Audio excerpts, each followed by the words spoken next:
अमेरिकेतील कोलंबिया विद्यापीठ जगातील सर्वोत्तम विद्यापीठ मानले जाते।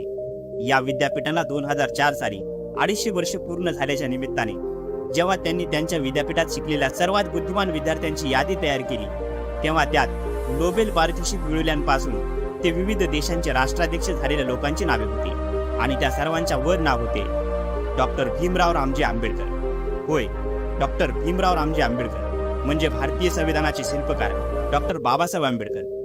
1995 मध्ये Buddhist organisation of United Kingdom तर्फे लेहमन ग्रंथालयाला बाबासाहेबांचा पुतळा भेट म्हणून देण्यात आला। विद्यापीठाने त्या पुतळ्याचे अनावरण केले आणि त्याखाली लिहिले द सिम्बॉल ऑफ नॉलेज। अमेरिकेतील कोलंबिया सारख्या मोठ्या विद्यापीठाने बाबासाहेबांचा गौरव केला, त्यांना ज्ञानाचे प्रतीक म्हणून संबोधले। पण आज आपल्या देशातील काही अज्ञानी लोक डॉक्टर बाबासाहेब आंबेडकरांनी लिहिलेल्या संविधानावर टीका करतात। अशा लोकांना कायच बोलावे।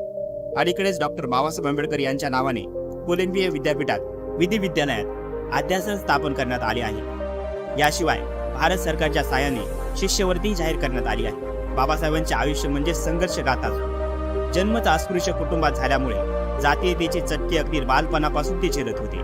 त्यांच्या प्राथमिक शिक्षणापासून ते त्यांनी भारतात घेतलेल्या पदवीपर्यंत त्यांनी हे चटके सहन केले, पण त्यांनी या संघर्षाच्या कोणत्याही टप्प्यावर हार मानली नाही। त्याला कारण होते त्यांचे वडील सुभेदार रामजी बाबा। रामजी बाबांनी अत्यंत हालाकीच्या परिस्थितीत सुद्धा छोट्या भिवाचे शिक्षण सुरू ठेवले। एवढेच नाही तर भिवाला वाचण्याची आवड होती, पण त्याला हवे ते पुस्तक मिळत नसे। ते पुस्तक रामजी बाबा जमेल तेथून मिळवायचे आणि छोट्या भिवाची वाचनाची हौस पुरवायचे। बाबासाहेबांच्या आयुष्याच्या अंतिम क्षणापर्यंत वाचनाची आणि अभ्यासपूर्ण चिंतनाची सवय त्यांच्या ठायी आढळते। रामजी बाबांच्या संस्कारामुळेच त्यांनी संत तुकाराम आणि संत कबीर यांचा सखोल अभ्यास केला। डॉक्टर बाबासाहेब आंबेडकर म्हणजे अष्टपैलू व्यक्तिमत्व होते।